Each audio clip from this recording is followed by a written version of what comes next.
بديع الزمان وبدر الظلام أمير الأنام وماء الغمام بديع الزمان وبدر الظلام أمير الأنام وماء الغمام دعاء الخليل وبرع العليل. الحمد لله رب العالمين والصلاة والسلام على رسوله الكريم وعلى آله وأصحابه أجمعين. سبحانك لا علم لنا إلا ما علمتنا إنك أنت العليم الحكيم. بازار حصص یعنی اسٹاک ایکسچینج کا جو یہ سیمینار ہے، اس کے اندر دو باتیں ایسی ہیں جو میں سب سے پہلے عرض کروں. پہلی بات تو یہ ہے کہ یہ موضوع بہت بڑا ہے اور اس موضوع کے لیے جو وقت ہے ہمارے پاس وہ وقت محدود ہے. چونکہ اس موضوع کی دو تین جہات ہیں.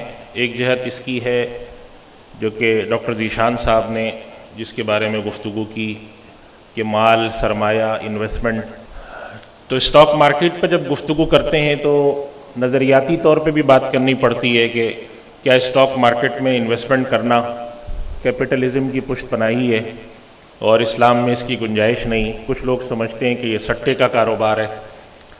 اسی طریقے سے دوسری باتیں جو کمپنی کے حوالے سے ہیں کہ کمپنی کا اسلام میں کیا تصور ہے، شخص قانونی، لمیٹڈ لائبلٹی، یہ سارے مسائل ہیں. تو ایک اس محدودیت کی وجہ سے ایک تو مسائل زیادہ ہیں اور وقت کم ہے، اور دوسری بات یہ ہے کہ اسٹاک مارکیٹ ایک خاص قسم کا موضوع ہے. ظاہر ہے وہ لوگ جو کہ مارکیٹ کے اندر کام کرنے والے ہیں ان کی نالج مارکیٹ کے بارے میں بہت زیادہ ہے، اور جو لوگ مارکیٹ میں کام کرنے والے نہیں ہیں ان کی نالج بہت کم ہے. پاکستان کے اندر تو بینکیبل پاپولیشن جنہیں کہتے ہیں، بینک تک رسائی رکھنے والے لوگ ہی کم ہیں، تو کیپٹل مارکیٹ تک تو رسائی رکھنے والے بہت ہی کم ہیں کہ جن کو پتہ ہو کہ کیپٹل مارکیٹ میں کیا ہے.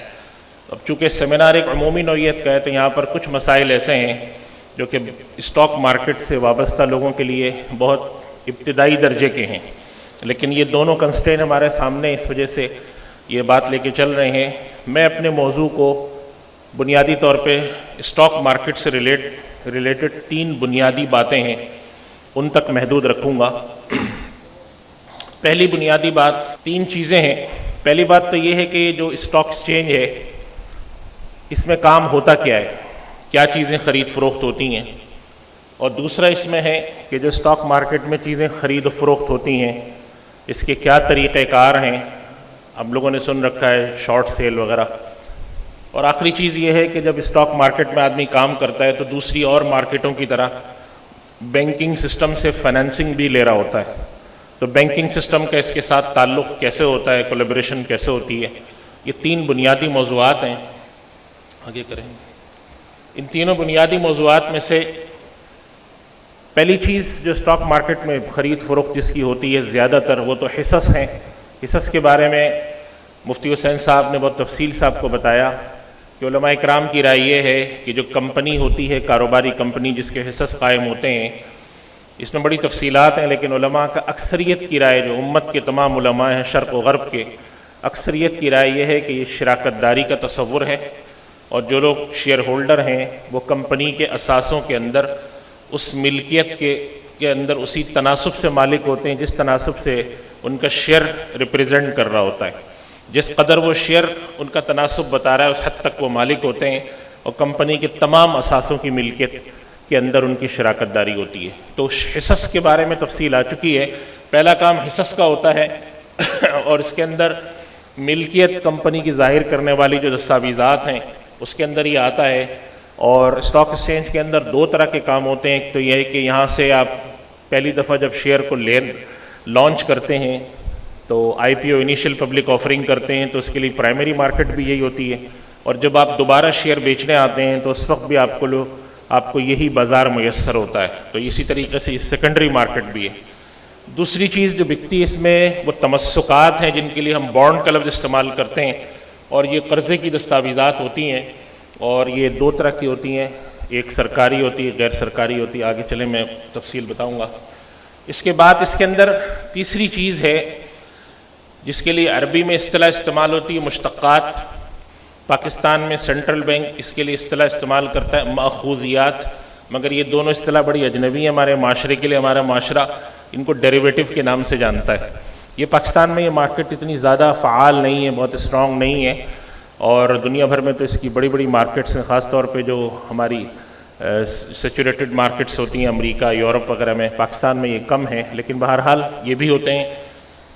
اور ایک اور چیز جو بازار حصص میں بکتی ہے وہ سکوک ہیں. سکوک کے بارے میں کچھ تفصیلات ڈاکٹر ذیشان صاحب نے بھی بتائیں. یہ اسلامی نقطہ نظر سے یہ بانڈ بھی نہیں ہے، بانڈ تو صرف قرض کی دستاویز ہوتی ہے، اور یہ شیئر بھی نہیں ہوتے کہ شیئر کے اندر آپ کے پاس اس طرح کی ملکیت آتی ہے کہ آپ اس کے اندر آپ کو ڈویڈنڈ آتا ہے، بلکہ یہ خاص طرح کی دستاویز ہوتی ہے جس کے اندر آپ ایسٹ کے مالک ہوتے ہیں، یا تو اجارہ کے طور پہ ہو یا مشارکت داری کے اندر اگر ہو تو پھر آپ اس کے اندر دوسری تفصیلات ہیں. اس کے 17-18 اسٹرکچر ہیں، اس کے تحت جیسا بھی سکوک جاری ہو اس کی وہی تفصیل ہوتی ہے. آگے چلیں. اب بازار حصص میں جو دستاویزات ہیں، جو قرضوں کی دستاویزات ہیں، تمسکات، یہ کئی طرح کے ہوتے ہیں، ڈیبنچر بھی ہوتے ہیں، بہت کچھ ہوتا ہے. لیکن ہمارے یہاں بنیادی طور پہ دو طرح کے بانڈ بکتے ہیں. ایک تو سرکاری بانڈ ہوتے ہیں حکومت کے، اور دوسرے اس کے اندر جو کارپوریٹ یعنی کمپنیاں اپنے بانڈ جاری کرتی ہیں، جس کے لیے TFC کا لفظ استعمال کرتے ہیں. بنیادی طور پہ یہ دو طرح کی چیزیں یہاں بکتی ہیں. اور حکومت کا ایک اور جو مارکیٹیبل انسٹرومنٹ ہوتا ہے، مارکیٹیبل تو نہیں ہے وہ، اس لیے کہ جیسے پبلک ڈیٹ جو گورنمنٹ ریز کرتی ہے تو وہ اس مارکیٹ میں نہیں بکتا، وہ اوور دا کاؤنٹر وہی لوگ لیتے ہیں، یعنی نیشنل سیونگ والے، تو وہ اس میں نہیں آتا. تو حکومت کے اگرچہ قرضے اور ذرائع سے بھی لیتی ہے حکومت، لیکن جو ایک ذریعہ ہے کہ وہ بانڈ ایشو کر کے لیتی ہے، تو وہ ذریعہ اسٹاک مارکیٹ میں بھی بکتا ہے. شرعی حکم یہ ہے کہ چونکہ یہ قرضے کی دستاویزات ہیں، اس لیے ہم سب جانتے ہیں کہ یہ قرضے کی دستاویز اور اس پر ملنے والا جو کوپون ہوتا ہے، جو انٹرسٹ ہوتا ہے، یہ حرام ہے شرعاً. اس کی خرید فروخت بھی ناجائز ہے. آگے چلیں. اسی طرح سے جو ڈیریویٹیوز ہیں ہمارے یہاں، تو فیوچر کے جو سودے ہوتے ہیں، فیوچر جو کہلاتے ہیں مستقبل کے سودے، یہ اس کے اندر آتے ہیں. اور پاکستان کے اندر مستقبل کے سودے شیئرز کے اندر ہوتے ہیں کہ انسان آنے والے مستقبل کے اندر وہ بیچ دیتا ہے. اس کی تفصیل تھوڑی سی آگے بھی آئے گی. شرعاً اس کی اجازت نہیں ہے، اس لیے کہ علماء کرام کا اس پہ اتفاق ہے کہ جب ایک آدمی کسی چیز کی خرید فروخت کرے تو جب سودا ہو جائے تو دونوں میں سے کسی ایک چیز کی ادائیگی ضروری ہے. یا تو قیمت ادا کر دی جائے، یا جس چیز کا سودا ہو رہا ہے وہ چیز دے دی جائے. اگر کوئی ایسا سودا ہوتا ہے جس میں وہ نہ قیمت دیں نہ وہ سودا دیں، تو سوائے ایک آدھ صورت کے جو کہ استثناء میں آتی ہے، اس کی اجازت نہیں ہے. تو عام حالات میں جو یہ خرید و فروخت ہوتی ہے، اس کی ناجائز ہونے کا فتویٰ صرف بر صغیر ہند و پاک میں نہیں، پورے عالم اسلام میں مجموع الفقہ الاسلامی نے بھی اس کے ناجائز ہونے کا فتویٰ آج سے کوئی 15-20 سال پہلے دیا ہے. اس وجہ سے یہ جو سودے مستقبل کے ہیں اس طرح کے، یہ شرعاً ناجائز ہیں. البتہ بعض حضرات نے اس کے پر ایک رائے لکھی ہے کہ جس وقت آپ یہ سودا کرتے ہیں اس وقت آپ کانٹریکٹ نہ کریں سیل پرچیز کا، کوئی کمٹمنٹ کر لیں، ایگریمنٹ ٹو سیل کر لیں، اور اس کو کوئی قانونی حیثیت دے دی جائے. ابھی تک پاکستان کا جو سیکیورٹیز لا ہے اس کے اندر اس کی قانونی حیثیت نہیں ہے. تو ہم حکومت کے سامنے جب یہ بات سفارشات رکھتے ہیں تو ایک یہ سفارش بھی رکھی جاتی ہے کہ اگر فیوچر کے سودے ہونے ہیں تو اس کے اندر دو چیزوں کا خیال رکھا جائے کہ جب ڈے ون پر ایگریمنٹ ہو تو آپ اس کو سیل ایگریمنٹ کے بجائے ایگریمنٹ ٹو سیل یا کمٹمنٹ کنسیڈر کریں، اور دوسرا یہ کہ اس کو ڈیلیوریبل بنائیں، کیش سیٹل نہ رکھیں تاکہ آگے چل کے یہ جوے کی طرف نہ چلا جائے. آگے چلیں. اس کے علاوہ حصص کی خرید اور فروخت، اس کے اوپر دو باتیں تھیں. ایک تو مفتی حسین صاحب نے فرمائی، وہ بینیفیشری کے لحاظ سے تھی کہ اس کے اندر جو ہے آج کل ہمارے پاس کئی طرح کے جو حصص آ گئے ہیں، کامن شیئر بھی ہمارے پاس ہوتے ہیں، پریفرنس شیئر بھی، سب کچھ ہوتا ہے.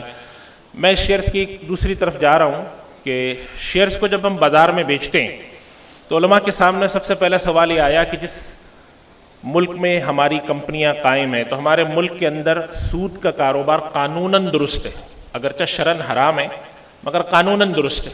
اب قانوناً درست ہونے کی وجہ سے جو خرابی ہے وہ یہ ہے کہ جتنے بڑے کاروباری ادارے ہیں جب ان کو کوئی مالی ضرورت پیش آتی ہے تو یہ جا کر بینکنگ سسٹم سے پیسے لیتے ہیں.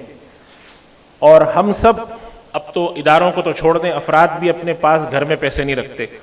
ہمارے پاس اگر 20-25 لاکھ روپے ہیں تو ہماری کوشش ہوتی ہے بینک میں جا کے رکھیں. تو ایک کمپنی جس کے پاس اربوں روپے، اس کے لیے تو کوئی ممکن ہی نہیں ہے کہ وہ بینک کے بغیر اپنا کام چلائے.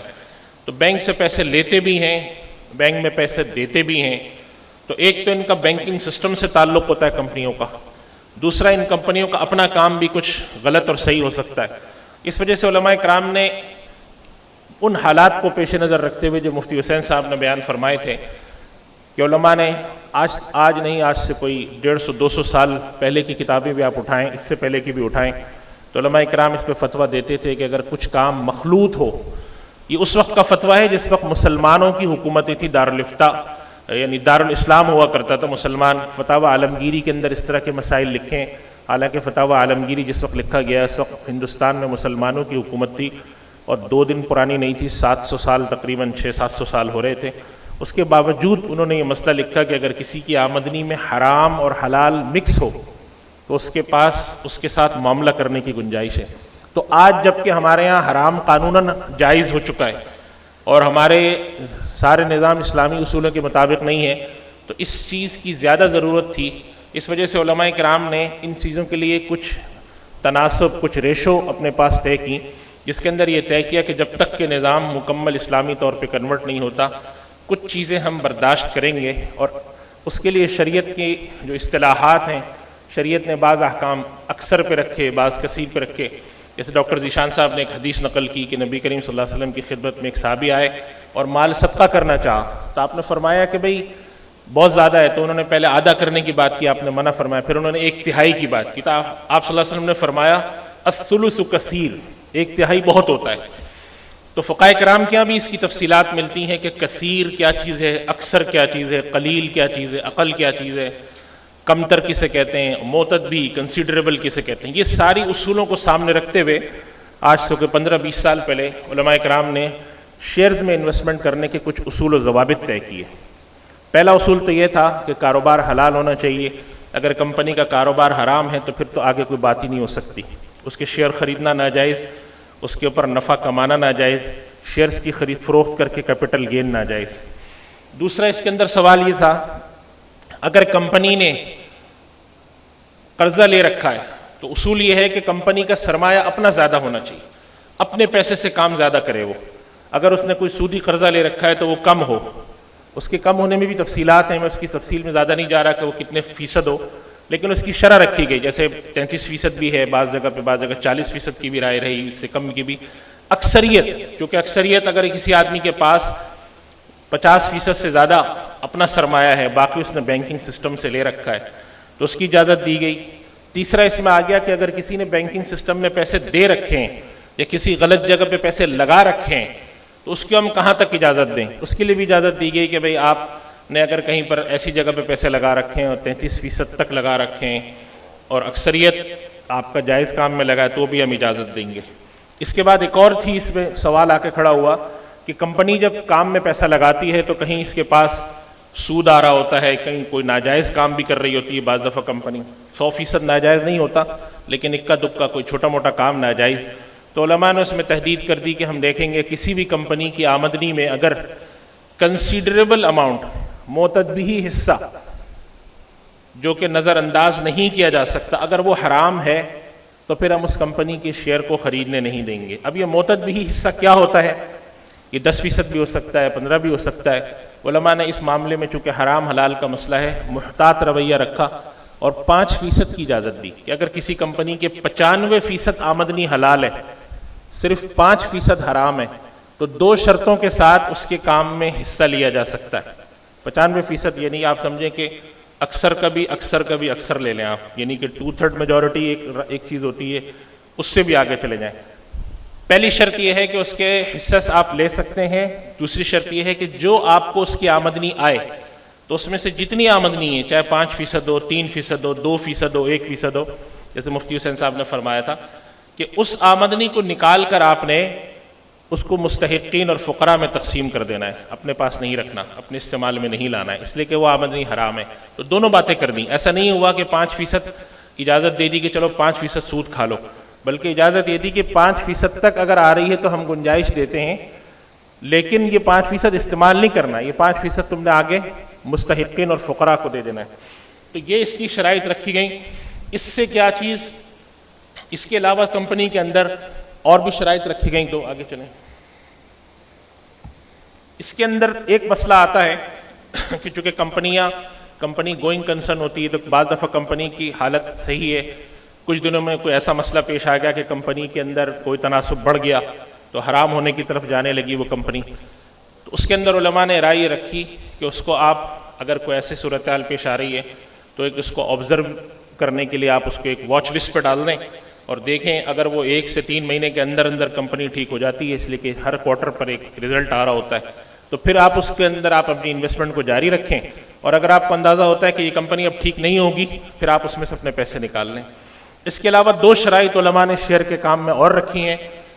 ایک شرط تو اس کے طریقے کے متعلق ہے کہ حصص کی خرید اور فروخت جائز طریقے سے ہو، وہ تھوڑی تفصیل آگے آئے گی، ناجائز طریقے سے شیئرز کو نہ خریدا جائے، اور دوسری شرط یہ رکھی کہ شیئرز کی خرید فروخت کے لیے بینکنگ سسٹم سے جو پیسہ لیا جائے تو وہ جائز طریقے سے ہونا چاہیے، ناجائز طریقے سے نہ ہو۔ یہ 2 شرائط ہیں، باقی 5 شرائط وہ 2 یہ ملا لیں تو یہ 7-8 شرائط بنتی ہیں۔ اس کی موجودگی میں اگر آپ حصص کا کاروبار کرتے ہیں تو جائز ہے، اور عام طور پہ جو ادارے ہیں آگے چل کے میں ذکر کروں گا، جو ادارے ہیں ان کے لیے تو اپنا چونکہ ایک ڈپارٹمنٹ ہوتا ہے ریسرچ ڈپارٹمنٹ، تو ان کے لیے تو بڑا مشکل ہوتا ہے کہ ان کے لیے آسان ہوتا ہے کہ وہ ریسرچ کریں، افراد کے لیے بڑا مشکل ہوتا ہے۔ اکثر پوچھتے ہیں کہ جی ہم کہاں لگائیں، تو میزان بینک اور اسٹاک ایکسچینج کی پارٹنرشپ کے ساتھ اس کے لیے ایک انڈیکس بھی شائع ہوتا ہے، بڑا مشہور ہے KMI کے نام سے، اس کے اندر کمپنیاں آ رہی ہوتی ہیں، لیکن چونکہ ظاہر ہے کہ وہ کمپنیاں آہستہ آہستہ اپڈیٹ ہوتی ہیں۔ اگر کوئی شخص چاہتا ہے کہ کسی کمپنی کے بارے میں فوری طور پہ معلوم کروں اس کی کیا صورتحال ہے، فرض کریں کہ وہ KMI انڈیکس میں وہ 4 مہینے پہلے اپڈیٹ تھی یا 3 مہینے پہلے، اور اب اس کے پاس کوئی انفارمیشن ہے، تو پھر اس کو چاہیے کہ وہ اپنے طور پر کہیں سے تحقیق کرا کر اور اس کے اندر وہ انویسٹمنٹ کر سکے۔ یہ بنیادی ایک انویسٹمنٹ کے بارے میں بنیادی پیرامیٹرز ہیں جو اس کے جواز کے ہیں۔ اچھا، ایک اور شرط بھی اس میں تھی جو میں ذکر کر دوں، وہ شرط عام طور پہ لوگوں کو سمجھنے میں تھوڑی دشواری ہوتی ہے لیکن پھر بھی میں عرض کر دوں، وہ شرط یہ ہوتی ہے کہ کمپنی کا جو شیئر بیچا جاتا ہے تو یہ شیئر جو ہوتا ہے یہ ایسٹس کی نمائندگی کرتا ہے، تو ایسٹس کے اندر جو ہے انسان کے پاس، کمپنی کے پاس کیش بھی ہوتا ہے، ڈیٹ بھی ہوتا ہے، فزیکل ایسٹس بھی ہوتے ہیں، سارے جتنے بھی ہیں۔ تو اگر کوئی کمپنی کے پاس جو اس کے ڈیٹس ہیں اور جو اس کا نقد ہے وہ اگر شیئرز کے اوپر تقسیم کیا جائے اور فی شیئر جتنا آ رہا ہے تو اس کی جو بازار کی قیمت ہونی چاہیے وہ اس کے برابر یا اس سے زیادہ ہو، کم نہ ہو، اور عام طور پہ ایسا ہو بھی نہیں سکتا، بہت ہی شاید کوئی اکا دکا حالات ہوں جس میں ہو، تو عام طور پہ اس کی ضرورت نہیں پیش آ رہی ہوتی۔ اس کے مقابلے میں جو انٹرسٹ والی کلازز ہیں عام طور پہ وہ پرابلم کر رہی ہوتی ہیں، تو اس وجہ سے یہ عام طور پہ اتنی دشوار ہے، لیکن بہرحال ایک شرط ہے۔ تو یہ تو ہو گیا بنیادی طور پہ حصص کی خرید اور فروخت کے جواز کی بات۔ تو جو شیئرز کے حوالے سے جو بانڈ اسٹاک مارکیٹ میں بکتے ہیں اس کی خرید فروخت ناجائز ہے، اسی طرح جو فیوچرز کے سودے ہیں اس کی خرید فروخت درست نہیں ہے، اور آخر میں رہ جاتے ہیں سکوک کی خرید فروخت درست ہے جو ادارے خریدتے ہیں۔ اس کے بعد آ جاتے ہیں ہم اسٹاک مارکیٹ میں جو طریقہ تجارت ہے، ٹریڈنگ، جو کہ زیادہ بڑا اہم ہے اور اس کے اندر کافی زیادہ مسائل ہیں اور پیچیدگیاں ہیں، اور اکثر لوگوں کا سننے میں آتا ہے کہ اسٹاک مارکیٹ میں جا کے لوگ تباہ کرتے ہیں اپنے آپ کو، اور اسٹاک مارکیٹ میں تباہ کرنے کی جو بنیادی وجہ ہے وہ انسان کی فطرت کے اندر پائی جانے والی لالچ ہے، جو کہ کبھی اسٹاک مارکیٹ میں جا کے اپنے آپ کو تباہ کرتے ہیں، تو کبھی مضاربہ اسکینڈل میں جا کے اپنے آپ کو تباہ کرتے ہیں، تو کبھی کچھ کرتے ہیں، کبھی کچھ کرتے ہیں، کبھی ملٹی لیول مارکیٹنگ کے پاس جا کر تباہ کرتے ہیں۔ اس کا تعلق نہ کسی حکومت سے نہ کسی ادارے سے، اس کا تعلق انسان کی اپنی لالچ سے۔ اس وجہ سے اس کے بارے میں ذہن میں رکھیں کہ اسٹاک مارکیٹ میں جو ٹریڈنگ ہوتی ہے حصص کی، اس میں 3 ادارے کام کرتے ہیں۔ ایک اسٹاک ایکسچینج ہے جس کے بروکر کام کرتے ہیں، ایک کلیئرنگ کمپنی ہے جس نے سسٹم چلانا ہوتا ہے، کمپیوٹر ہے جسے کیٹس کہتے ہیں، اور تیسرا یہ کسٹوڈین کمپنی ہوتی ہے۔ دنیا میں ایک لا بنا ہے کہ جو شیئرز ہیں اب وہ فزیکلی دنیا میں ختم کر دیے گئے ہیں، تو ایک کمپنی بنائی جاتی ہے جس کے پاس سارے شیئرز جو جا کر اس کے پاس ایک طرح سے ڈمپ کر دیے جاتے ہیں، فزیکل فارم میں تو نہیں ہوتے، ڈیجیٹل فارم میں ہوتے ہیں، تو وہ ہمارے پاس سینٹرل ڈپوزیٹری کمپنی ہے پاکستان کی۔ تو یہ 3 ادارے ہوتے ہیں جس کے اندر اصل ٹریڈنگ جو کر رہا ہوتا ہے وہ تو ممبر کرتا ہے جو بیٹھ کر اپنے یہاں سے بروکر کر رہا ہوتا ہے، لیکن وہ اس سسٹم پہ چلتی ہے جو سسٹم کلیئرنگ کمپنی چلاتی ہے۔ یہ 3 ادارے اس کے اندر کام کرتے ہیں۔ ان اداروں کا کام اس جو تجارت ہوتی ہے، جو خرید فروخت ہوتی ہے، اس کو لاجیکل اینڈ تک یعنی منطقی نتیجے تک پہنچانا۔ کسی نے آ کر شیئر خریدے تو اب کمپنی اس سے کہے گی کہ اب آپ جو خریداری کی ہے تو اب آپ اس کے پیسے دیں، اور پیسے دینے کے بعد جس نے شیئر بیچے اس سے کہیں گے آپ ہمیں ڈیلیوری دیں، اور اس ڈلیوری کو نیشنل کلیئرنگ کمپنی والے اپنے سسٹم میں گھما کر اس کو جا کر CDC میں پارک کر دیں گے. تو یہ طریقہ کار ہے تجارت کا. عام طور پہ جو تجارتی طریقے رائج ہیں، آگے کریں اس کو، اس کے اندر ٹریڈنگ کے اسٹاک ایکسچینج میں ٹریڈنگ کے 3 طرح کے نظام عام طور پہ رائج ہیں. ایک کو کہلاتا ہے T+2 ٹریڈنگ والا دن، اس کے علاوہ 2 دن. اس کا مطلب ہوتا ہے جس دن آپ ٹرانزیکشن کریں گے اس کے علاوہ مزید 2 دن چاہیے اس کو سینٹرل ڈپازیٹری کمپنی تک پہنچنے میں. اور ایک طریقہ کار ہے، یہ عام طور پہ شیئر کی ٹریڈنگ اسی سسٹم پہ ہوتی ہے، عام طور پر ٹریڈنگ T+2 ہے. ایک اور طریقہ کار ہے جس کو ہم T+0 کہتے ہیں یا اسپاٹ کہتے ہیں. یہ مخصوص قسم کے شیئرز میں ہوتا ہے جس کے مطلب رزلٹ آنے والے ہوں، بکس وغیرہ کلوز ہو رہی ہوں. تو یہ ایک طریقہ کار ہے. اور تیسرا طریقہ کار جو ہے وہ فیوچر کا ہے. فیوچر کا مطلب یہ ہوتا ہے کہ مستقبل میں کوئی چیز خریدتے ہیں. آپ نے جا کر آج بیٹھ کے سودا کیا، مثال کے طور پہ آج 23 اکتوبر آپ نے سودا کیا 15 نومبر کا، کہ میں 15 نومبر کو OGDCL کے اتنے شیئر اس قیمت پہ خرید رہا ہوں. بیچنے والے نے کہا میں بیچ رہا ہوں. تو یہ ایک طریقہ کار ہے جو کہ فیوچر کا کہلاتا ہے. اس کے جائز نہ ہونے کا فتویٰ ہے، جیسے کہ میں نے پہلے بھی عرض کیا. ان میں سے آگے چلیں، تھوڑا سا ادھر. ایک اسٹاک ایکسچینج میں جو طریقہ کار خرید فروخت کا ہے وہ بھی سمجھ لیں کہ وہ تو میں نے سسٹم بتایا آپ کو، T+2 ہے، T+0 اور فیوچر کا ہے. اس کے علاوہ جو خرید فروخت ہوتی ہے وہ تو ایک عام ٹریڈنگ بھی ہوتی ہے. مجھے شیئر چاہیے تو میں جاؤں گا بروکر کے جو بھی طریقہ کار ہے میں اپنے آپ کو رجسٹر کراؤں، جو بھی کروں. اور میں نے کہا جی OGDCL کے 1 لاکھ شیئر چاہیے. انہوں نے مجھے خرید دیے، میں نے پیمنٹ کر دی اور اپنا CDC اکاؤنٹ بتا دیا، اس اکاؤنٹ میں آ گیا، یا بروکر کے سب اکاؤنٹ میں، جو بھی اس کی تفصیل ہے. ایک طریقہ یہ ہوتا ہے خریدار جاتا ہے، شیئر خریدتا ہے، اپنے پاس رکھ لیتا ہے. یہ طریقہ کار عام ہے، اس کے اندر کوئی عام طور پہ شرعی مسائل نہیں ہیں. اگر وہ 5-7 شرائط جو شروع میں بیان کی ان کا خیال رکھا جائے، جائز شیئر خریدیں، اس میں کوئی حرج نہیں ہے. ایک دوسرا طریقہ کار کہلاتا ہے جسے ہم ڈے ٹریڈنگ کہتے ہیں، آج ہی خرید کے آج ہی بیچنا. عام طور پہ یہ وہ لوگ ہوتے ہیں جن کا مقصد ہوتا ہے کہ ہم بجائے اس کے کہ ہمارے پاس ڈیویڈنڈ آئے اور اتنی دیر انتظار کریں، شیئر کی قیمت میں جو اتار چڑھاؤ آ رہا ہے اس کے لحاظ سے. وجہ کپڑا مارکیٹ میں آپ جاتے ہیں، آپ نے کپڑا صبح ایک جگہ سے خریدا اور مارکیٹ میں پھرے، آپ کو پتہ چلا دوسری جگہ اس کی ڈیمانڈ آ گئی ہے، 10-20 پیسے آپ کو اوپر ملے، آپ نے بیچ دیا. بے آئینی یہی چیز اسٹاک مارکیٹ میں ہوتی ہے. OGDCL کے شیئر خریدے، مگر اسٹاک مارکیٹ کا فرق یہ ہے کہ اسٹاک مارکیٹ ایک آرگنائز مارکیٹ ہے، کپڑا مارکیٹ ایک جو ہے وہ ریگولیٹڈ مارکیٹ نہیں ہے، نان ریگولیٹڈ مارکیٹ ہے. اس میں آپ کے پاس پرائسنگ اس سے آ رہی ہوتی ہے. تو عام طور پہ ڈے ٹریڈنگ کرتے ہیں لوگ، آج خریدا آج بیچا، اس کے اوپر کچھ کما لیں. اب اس کے اوپر پچھلے کوئی 10 سال سے اس پر تحقیق اور گفتگو چلتی رہی ہے علماء کے درمیان، اور حال میں پچھلے تقریباً کوئی 2-3 سال میں تو اس پہ بہت ڈیبیٹ ہوئی ہے، اور بالآخر اس نتیجے پر پہنچے ہیں کہ چونکہ پاکستان کے اندر جو طریقہ کار رائج ہے اس کے تحت آج جب شیئر خریدتے ہیں مثلاً پیر کے دن، تو پیر کے دن خریداری ہوتی ہے، یہ T کہلاتا ہے ٹریڈنگ ڈے. اس کے بعد منگل اور بدھ کو جا کر وہ آپ کے اکاؤنٹ میں CDC میں نظر آتا ہے. اور قانونی پوزیشن یہ ہے کہ جب تک کہ وہ آپ کے اکاؤنٹ میں نظر نہیں آتا اس وقت تک آپ اس شیئر کے مالک اس معنی میں نہیں سمجھے جائیں گے، اور کانٹریکٹ کے تھرو سمجھے جائیں لیکن حقیقی معنوں میں وہ آپ نہیں سمجھے جاتے. اس لیے بہت ساری تحقیق کے بعد علماء کی رائے ابھی بھی یہ ہوئی ہے کہ جب تک کہ شیئر خرید کر آپ کے اکاؤنٹ میں نہیں آتا آپ اس کو نہیں بیچ سکتے آگے. لہذا ڈے ٹریڈنگ کے جائز نہ ہونے کا فتویٰ ابھی تک تو ہے، اور اس کے حوالے سے کئی ڈیولپمنٹ بھی ہو گئی ہیں اور کچھ ادارے کام بھی کر رہے ہیں. نیشنل کلیئرنگ کمپنی والے، CDC والے دونوں اس کی ایک پروڈکٹ بنا رہے ہیں. ان کے پاس ٹیمپریری کسٹوڈین شپ کا ایک ماڈل ہے اس کے تحت، لیکن وہ ظاہر ہے کہ پورا اس کے لیے اپروول چاہیے، ایک سسٹم ہے. تو ہو سکتا ہے کہ اس کے آنے میں 6 مہینے لگ جائیں، ہو سکتا ہے سال لگ جائے، ہو سکتا ہے کہ کچھ اس سے بھی زیادہ مدت لگ جائے. تو یہ ڈے ٹریڈنگ ہے ابھی تک کی تحقیق کے مطابق. آگے کریں، اس کی جواز کا فتویٰ نہیں. ایک اور طریقہ ہوتا ہے کہ ریڈی کی مارکیٹ میں خریدتے ہیں، یعنی آج خریدا اور مستقبل میں بیچتے ہیں، یعنی یہ ڈے ٹریڈنگ کی طرح کی چیز سمجھ لیں آپ.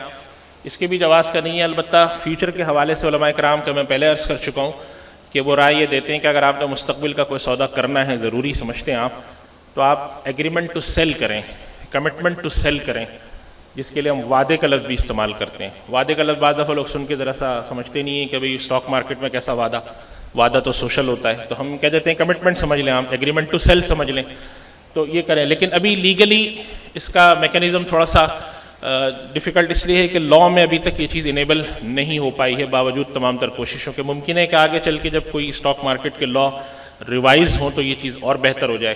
تو ایک یہ چیز ہے. پھر اس کے علاوہ اسٹاک مارکیٹ کے اندر جو سب سے بڑی خرابی ہے جو لالچ، جس کی وجہ سے لوگ تباہ و برباد بھی بہت ہوتے ہیں، اور اس کی وجہ سے اسٹاک مارکیٹ بدنام بھی ہے اور اس کو سٹے بازی کا اڈا بھی کہا جاتا ہے، وہ ہے وجہ شارٹ سیل. آدمی کے پاس چیز نہیں ہوتی وہ بیچ دیتا ہے، اور عام طور پہ یہ اس وقت ہوتا ہے جب بازار تھوڑا سا گرنے کا اندازہ ہو، کسی شیئر کے بارے میں اس کو رپورٹ ہو کہ اس شیئر کی قیمت نیچے گرے گی. تو ہوتا یہ کہ آدمی نے صبح 10 بجے جا کے شیئر خرید لیا، شیئر بیچ دیا، اس کے پاس شیئر نہیں ہے اور امید اس کو یہ ہے کہ قیمت گرے گی. جب قیمت گرے گی تو صبح 10 بجے بیچ دیا، دوپہر کو 12 بجے خریدوں گا تو اگر 8 آنے بھی قیمت گر گئی تو 8 آنے بیٹھے بٹھائے مجھے مل گئے، میرا تو کوئی پیسہ بھی نہیں لگا. نبی کریم صلی اللہ علیہ وسلم نے ایسی چیز کے بیچنے سے منع فرمایا جس کی ملکیت آدمی کے پاس نہ ہو. نمبر 2، ایسی چیز کے بھی بیچنے سے منع فرمایا جس کی ملکیت تو ہو مگر قبضہ نہ ہو. دونوں چیزیں منع ہیں. اسٹاک مارکیٹ میں یہ شارٹ سیل بھی ہوتی ہے، بلینک سیل بھی ہوتی ہے، اب تو قانوناً منع بھی کی گئی ہے، لیکن لوگ یہ خوب کرتے ہیں. اور اس بارے میں سمجھ لیں کہ اگر انہوں نے یہ سوچ کر شیئر میں پیسہ صبح خریدا، شارٹ سیل کی کہ میں شام تک ارینج کر دوں گا، اور شام کو شیئر واپس اوپر جانا شروع ہو گیا تو اب یہ بیچارہ گھبراتا ہے کیا کرے. اب اگر اس کے پاس کچھ نہیں ہوتا تو یہ پہنچ جاتا ہے بروکر کے پاس کہ جی بدلہ کرا دو. بدلہ نہیں مل رہا ہو تو کریڈٹ کارڈ چارج کر کے اس میں سے ڈال دیتا ہے، اور پھر جب تباہ حال ہو کر روڈ پر آتا ہے تو یہ حکومت کو بھی گالیاں دیتا ہے، اسٹاک ایکسچینج کو بھی گالی دیتا ہے، حالانکہ ان دونوں کا کوئی قصور نہیں ہوتا. قصور اس کی اپنی لالچ کا ہے.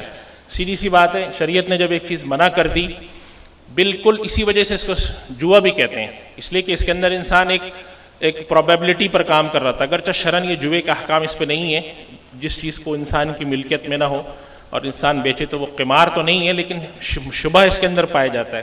تو یہ کام بالکل نہیں کرنا چاہیے اور شرعاً ناجائز بھی ہے. اور اس پر تو میں سمجھتا ہوں کہ حکومت کو کوئی سزا بھی رکھنی چاہیے.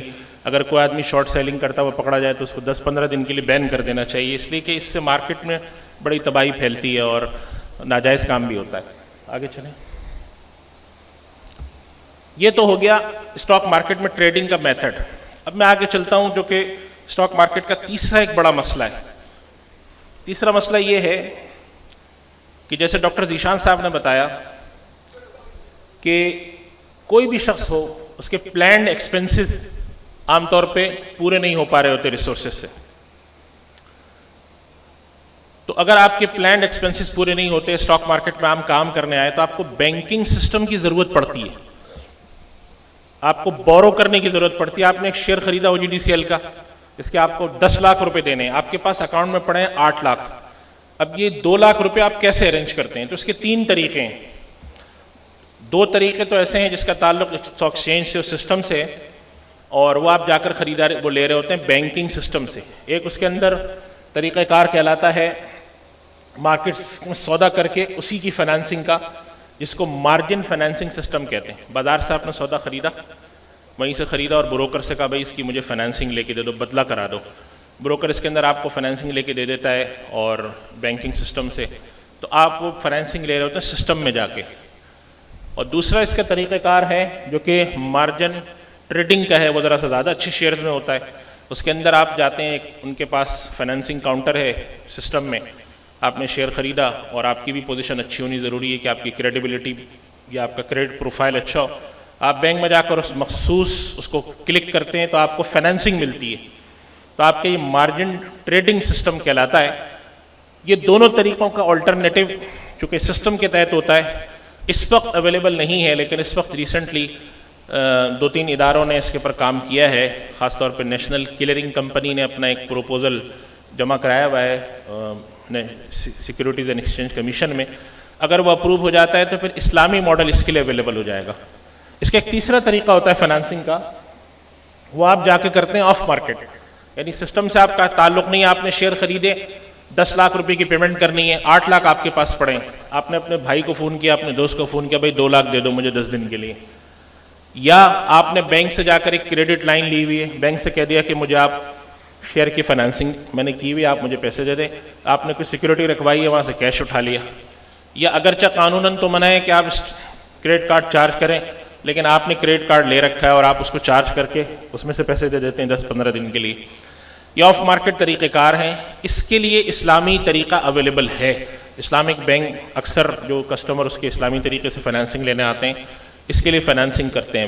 تو یہ 3 طریقے ہیں کہ جس کے ذریعے اسٹاک مارکیٹ میں کام کرنے والا بینکنگ سسٹم سے یا آف مارکیٹ میں بینکنگ سسٹم یا کسی انڈیویجول سے جا کر پیسے لے کر فائنانسنگ کرتا ہے. اور میں نے وہی بات جو شیئرز میں انویسٹمنٹ کی ایک آخری شرط بتائی تھی کہ علماء نے لکھا ہے کہ اگر آپ کسی شیئر میں انویسٹمنٹ کر رہے ہیں اور آپ کے پاس پیسے نہیں ہیں تو آپ ان پیسوں کا ارینجمنٹ سود کی بنیاد پر نہ کسی ادارے سے کریں گے نہ کسی فرد سے کریں گے. بروکر نے آپ کو کہہ دیا میں تمہیں لون دے رہا ہوں, بتانا نہیں کسی کو میں تمہیں لون دے رہا ہوں, مجھے تم اتنا سود دے دو, تمہیں تو کوئی لون دے گا نہیں.